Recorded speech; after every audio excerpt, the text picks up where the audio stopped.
Hey everyone, this is Gaurav here and welcome back to the channel। क्या हाल है भाई आप सभी के? एकदम सब बढ़िया, शानदार, एकदम झकास, मेंटोस जिंदगी। तो पिछले पार्ट में हम लोगों ने बात किया था ओनर्स फंड के बारे में। ओनर्स फंड में क्या क्या आता है? Equity share, preference share, retained earning, ये सब के बारे में हम लोग बात किया था। आज बारी है बोरोड फंड क्या होता है और उसके अंदर क्या क्या सोर्सेस ऑफ फाइनेंस आते हैं। तो चलिए जल्दी जल्दी देखते हैं कि क्या क्या आगे आने वाला चीज है। Let's begin.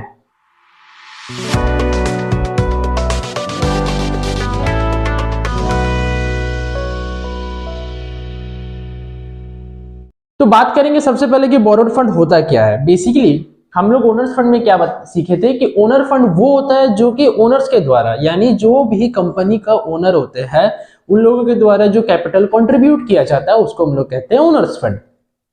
ठीक है सर, जैसे कंपनी में शेयर होल्डर्स ओनर होता है तो शेयर होल्डर की तरफ से कैपिटल कंट्रीब्यूट होगा। पार्टनरशिप बिजनेस में पार्टनर्स ओनर होता है तो पार्टनर्स कंट्रीब्यूट करेंगे। ठीक है, अब बारी है बोरोड फंड। क्या होता है? The fund raise through loans और borrowings. The fund raise through loans और बोरोइंग। कोई भी इंस्टीट्यूशन से अगर हम लोग लोन लेते हैं या फिर बोरो करते हैं तो उसको हम लोग कहेंगे क्या? Borrowed fund. समझ गए बात को?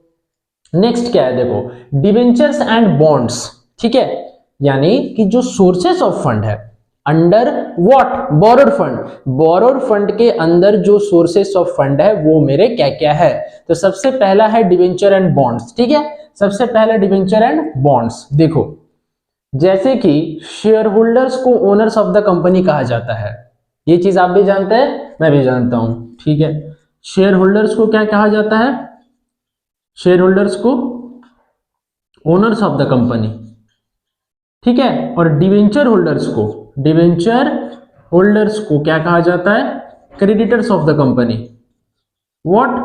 Creditors of the company. समझ गए बात को? ठीक है, डिवेंचर्स क्या होता है? एक एक्नॉलेजमेंट होता है सर। क्या होता है? एक एक्नॉलेजमेंट होता है जिसमें कि आप जितना लोन लिए हैं उसके बारे में सारा कुछ उसमें मेंशन रहता है। कौन लोन लिया है, कितना सिक्योरिटी वो दिया है, कब ये लोन रिपेड होगा, कितना इंटरेस्ट लगेगा, सारा कुछ उस पे उस पर्टिकुलर सर्टिफिकेट में मेंशन होता है। वो होता है डिवेंचर एंड बॉन्ड्स। समझ गए? नेक्स्ट क्या है? Loan from financial institute. देखो बच्चे, वीडियो थोड़ा सा लंबा होने वाला है तो पेजेस बनाइए रखिएगा, ऐसे नहीं कि जल्दी जल्दी जल्दी जल्दी खत्म कर दीजिए सर। ठीक है, ऐसा नहीं होगा। Loans from financial institution. Financial institute, देखो सेंट्रल और स्टेट गवर्नमेंट काफी सारे फाइनेंशियल इंस्टीट्यूट क्या किए? डेवलप किए हैं in order to raise funds. Fund को रेज करने के लिए, पैसा कैपिटल रेज करने के लिए बहुत सारे, काफी सारे फाइनेंशियल इंस्टीट्यूशन उन लोगों ने बनाए। कौन? सेंट्रल गवर्नमेंट और स्टेट गवर्नमेंट। और जिन लोगों को जरूरत होता है वो लोग लोन लेते हैं। और इस टाइप के फाइनेंशियल इंस्टीट्यूशन को हम क्या बोलते हैं? Development banks. समझ गए बात को? ठीक है, क्योंकि ये इंडस्ट्रियल ग्रोथ को काफी बूस्ट करते हैं इकोनॉमी का।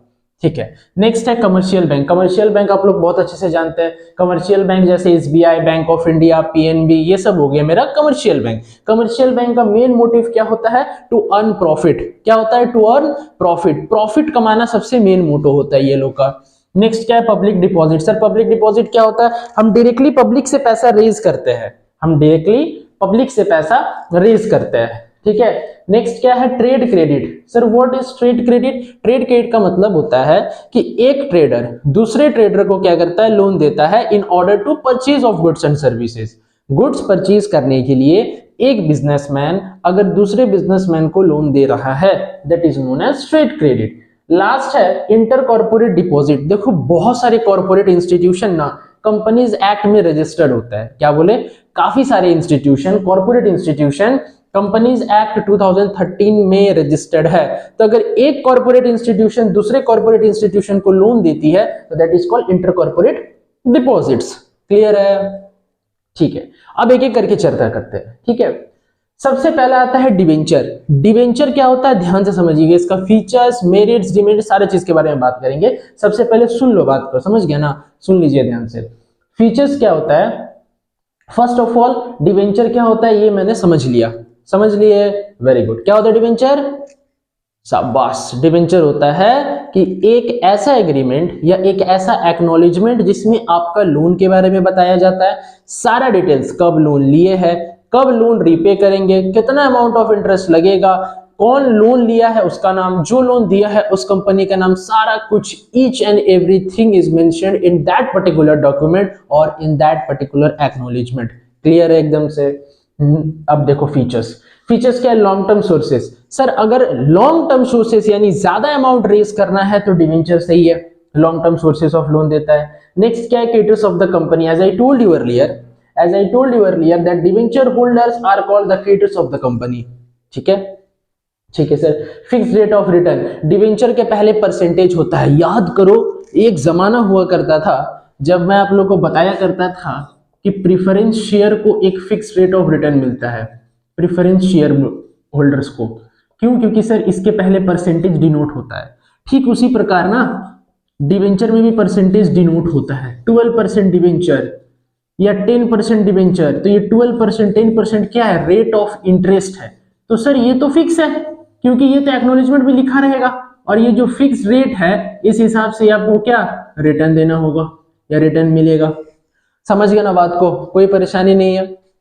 ठीक है सर, आगे देखो क्या है फिक्स रेट ऑफ रिटर्न। अब टाइप्स क्या है? Convertible zero interest. Sir convertible zero interest का मतलब क्या है? यानी इस टाइप का डिवेंचर जो है वो कोई इंटरेस्ट कैरी ही नहीं करता। जैसे यहां पे बताए कि 10% डिवेंचर, 12% डिवेंचर, यानी ये इंटरेस्ट कैरी कर रहा है। तो कन्वर्टेबल जीरो इंटरेस्ट का मतलब होता है कि कोई इंटरेस्ट कैरी ही नहीं करेगा वो।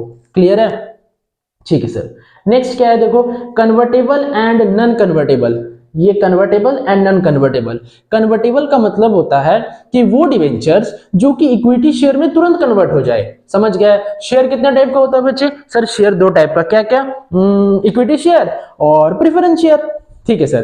तो डिवेंचर, वो डिवेंचर जो कि इक्विटी शेयर में इजीली कन्वर्ट हो जाए, they are called convertible debentures. और वो डिवेंचर्स जो कि इक्विटी शेयर में इजीली कन्वर्ट नहीं हो, यानी चेंज नहीं हो, इजीली क्या होगा ही नहीं, वो होगा नॉन कन्वर्टेबल। क्लियर है? Very good. नेक्स्ट आ जाओ, सिक्योर्ड एंड अनसिक्योर्ड। देखो सिक्योर्ड का मतलब होता है वो डिवेंचर जो आपका एसेट में चार्ज क्रिएट करे। वो डिवेंचर जो आपका एसेट में चार्ज क्रिएट करे यानी इफेक्ट करे, वो होता है सिक्योर्ड डिवेंचर। और अनसिक्योर्ड का मतलब होता है they do not charge on the assets of the company. Company के एसेट्स में कोई चार्ज नहीं करेगा, उसको कहेंगे हम लोग अनसिक्योर्ड डिवेंचर। समझ गया ना? ठीक।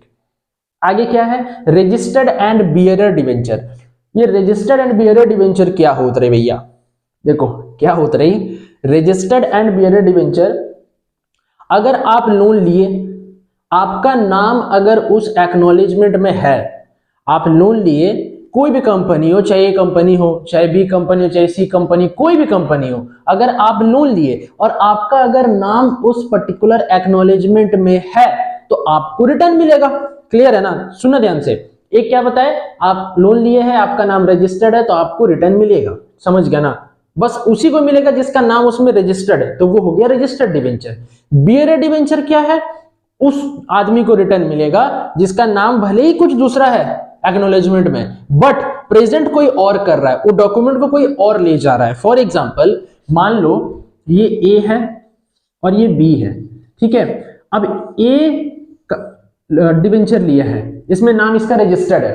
ठीक है, बट हुआ क्या, ऑन द पेमेंट डेट, जब उसको पेमेंट करना है या पेमेंट लेना है तो बी उस डॉक्यूमेंट को प्रेजेंट कर रहा है कंपनी के पास, तो अब जो पेमेंट है वो बी को मिलेगा ए के बदले। ये हो गया बियरर। लेकिन रजिस्टर्ड में क्या, जिसका नाम है इस डॉक्यूमेंट में उसी को पेमेंट मिलेगा, सेकंड पर्सन को पेमेंट नहीं मिलेगा, वो हो गया रजिस्टर्ड डिवेंचर। क्लियर है? आज last first and second. First and second यानी फर्स्ट डिवेंचर यानी फर्स्ट प्रेफरेंस मिलेगा, सबसे पहले उसी डिवेंचर का पेमेंट होगा, और सेकंड यानी सारा कुछ होने के बाद उसका पेमेंट होगा, वो सेकंड डिवेंचर। समझ गया ना? इसको पहला प्रिविलेज मिलेगा, इसको लास्ट, सबसे लास्ट, सारा कुछ पेमेंट हो जाने के बाद। क्लियर है ना? ठीक है, बताना मत किसी को। ठीक है, हाँ हम और तुम ही जानेंगे। ठीक है, आ जाओ। कमर्शियल बैंक क्या होता है? Commercial bank profit motivated financial institute होता है, ये हम लोगों ने पहले ही जान लिया सर। ठीक है, जिसका दो काम होता है। दो मेन काम क्या है सर? एक तो लोन देना है ना, जिसको जरूरत है उसको, और उससे सिक्योरिटी लेंगे। ठीक है, जो सिक्योरिटी लेते हैं उसको हम लोग क्या बोलते हैं? उसको हम लोग बोलते हैं कोलैटरल। उसको हम लोग क्या बोलते हैं? कोलैटरल। और कोलैटरल का अमाउंट हमेशा ज्यादा होगा as compare to loan amount. जो सिक्योरिटी लेते हैं उसको हम लोग बोलते हैं कोलैटरल, और कोलैटरल का अमाउंट हमेशा ज्यादा होगा, लोन अमाउंट हमेशा कम होगा, तभी जाकर के आपको लोन मिलेगा। ये तो कमर्शियल बैंक हो गया। फीचर क्या है? नेचर ऑफ लोन, जिस हिसाब का लोन है उस हिसाब से इंटरेस्ट देना पड़ेगा। क्लियर है? जिस हिसाब का लोन है, जिस टाइप का लोन है, जिस नेचर का लोन है, उस हिसाब से आपको इंटरेस्ट पे करना है। ठीक है। Short term and medium term, commercial bank दोनों टर्म, यानी अगर शॉर्ट टर्म के लिए हो या मीडियम टर्म के लिए हो, शॉर्ट टर्म यानी less than 1 year, medium term यानी मोर देन 1 ईयर, और लेस देन 5 ईयर। पिछले वीडियो जिन लोगों ने नहीं देखा है, कंफ्यूजन क्रिएट हो रहा है, डिस्क्रिप्शन बॉक्स में आपको लिंक मिल जाएगा, प्लीज जाकर के वहां से वीडियो वॉच कर लो, सारा परेशानी, सारा कलेश दूर हो जाएगा। ठीक है। तो शॉर्ट टर्म यानी 1 साल से कम, मीडियम टर्म यानी 1 साल से ज्यादा बट 5 ईयर से कम, दोनों टाइप का बिजनेस के लिए ये लोन प्रोवाइड करती है। सिक्योरिटी वही, अगर आपको लोन लेना है तो आपको कोलैटरल देना पड़ेगा, और हमेशा the value of collateral is more than the value of amount sanctioned by the bank. ठीक है। ठीक है सर। अब कमर्शियल बैंक्स का मेरिट्स और डिमेरिट्स देखेंगे। आ जाओ। सबसे पहला फाइनेंशियल असिस्टेंस। देखो, कमर्शियल बैंक से लोन लेना एक फाइनेंशियल असिस्टेंस प्रोवाइड करती है, बिजनेस का डे टू डे एक्टिविटीज में काफी मदद करती है वो लोन जो कि हम लोग कमर्शियल बैंक से रेज करते हैं। ठीक है। ये मेरिट्स है। कॉन्फिडेंशियल, कमर्शियल बैंक है, आपका डेटा को वो कॉन्फिडेंशियल रखता है, यानी किसी थर्ड पार्टी के हाथ लगने से बचाता है डेटा को। समझ गए? यानी जो होल्डर है, जो अकाउंट होल्डर है और बैंक, बस यही दोनों के बीच में वो बात रहती है। इतना कॉन्फिडेंशियल, इतना सिक्योरिटी वो प्रोवाइड करती है। आगे क्या है? Simple and fast. Commercial bank से लोन रेज करना काफी सिंपल है और काफी फास्ट है, तुरंत हो जाता है, ज्यादा टाइम का रिक्वायरमेंट नहीं होता है। ठीक है। Flexible source. Sir flexible source है, what do you mean by flexible source है? फ्लेक्सिबल सोर्स, फ्लेक्सिबल सोर्स का मतलब होता है कि जब जरूरत पड़े, जहां जरूरत पड़े, आप कमर्शियल बैंक से लोन ले सकते हैं with in a short period of time. ज्यादा टाइम रिक्वायरमेंट नहीं होगा और कहीं भी पड़ सकता है आपको जरूरत, और कभी भी पड़ सकता है, तो आप कमर्शियल बैंक से इजीली लोन क्या रेज कर सकते हैं। इसीलिए फ्लेक्सिबल सोर्सेस को कहा गया है। ठीक है सर। डिमेरिट्स क्या है बच्चे? शॉर्ट पीरियड, यानी कमर्शियल बैंक ज्यादातर शॉर्ट पीरियड टाइम के लिए आपको लोन प्रोवाइड करती है। ठीक है सर।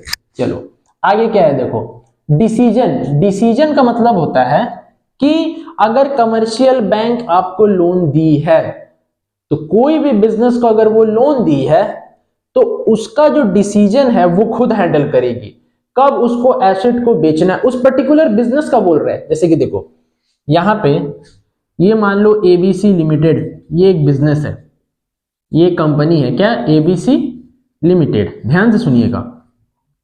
और ये मेरा है क्या? Commercial bank. ठीक है।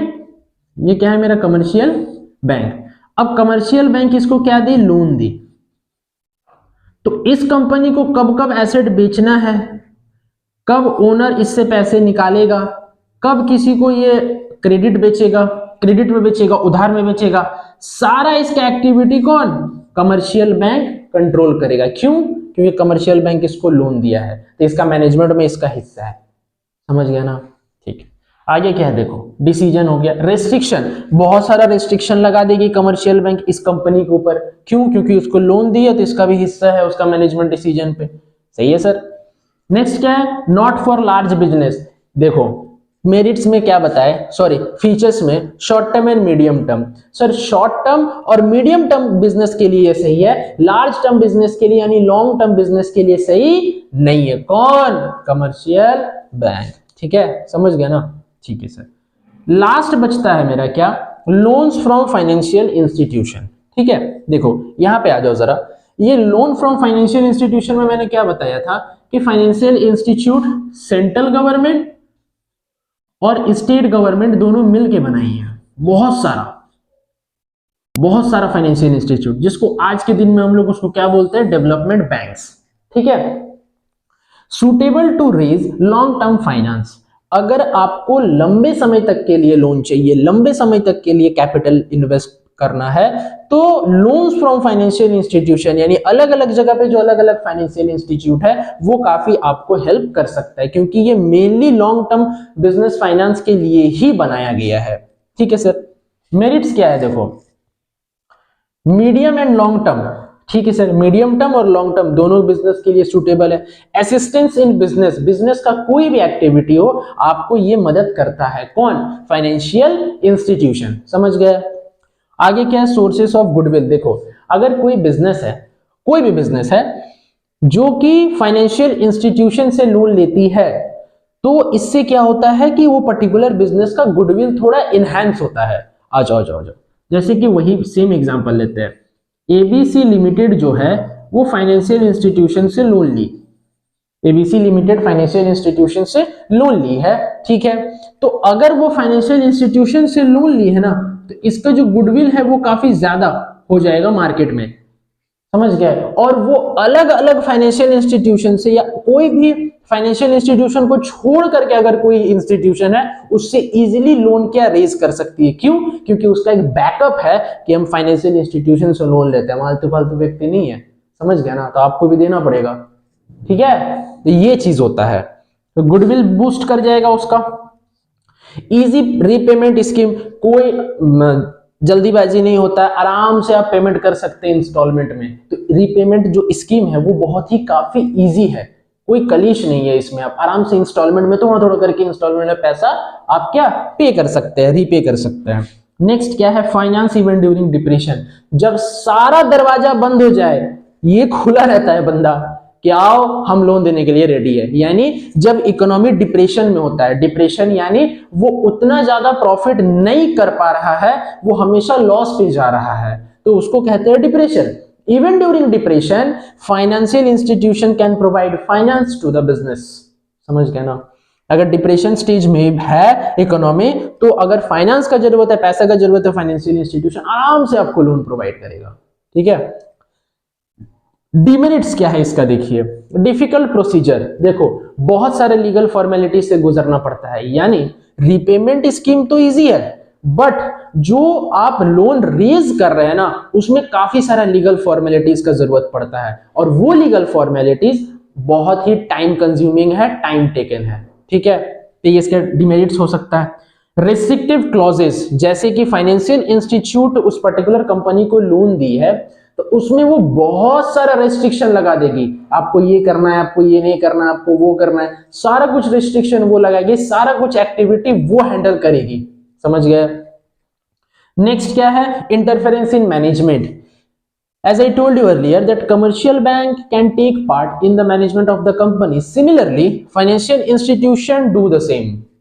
फाइनेंशियल इंस्टीट्यूशन भी वही काम करता है जो कमर्शियल बैंक करता है। क्या काम करता है सर? वो काम ये करता है कि मैनेजमेंट में वो इंटरफियर करता है, उसका डे टू डे एक्टिविटीज में पार्टिसिपेट करता है, समझ गया ना, कि वो देख रहा है कि कैसे करके बिजनेस हैंडल हो रहा है, क्या कर रहा है, क्या नहीं कर रहा है। तो इस कारण से क्या होता है, बहुत बार बहुत कंपनी सही टाइम पे सही डिसीजन नहीं ले पाती है due to interference by the financial institution in their management. Clear एकदम से? तो चलिए, आई होप आप लोगों को ये चैप्टर समझ में आ गया होगा। मिलते हैं नेक्स्ट वीडियो में, तब तक सारे दोस्तों तक ये वीडियो शेयर करो। डिस्क्रिप्शन बॉक्स में फर्स्ट वीडियो का लिंक मिल जाएगा, फर्स्ट पार्ट का, प्लीज जाकर के देखो, देन आफ्टर ये वीडियो वॉच कीजिएगा। तो चलिए, ज्यादा से ज्यादा शेयर कीजिए अपने सारे दोस्तों के साथ। वीडियो पसंद आए तो वीडियो को लाइक करना, चैनल में न्यू है तो प्लीज चैनल को सब्सक्राइब कर लो। Till then bye bye, wish you all the very best for your exam. Keep growing and keep learning.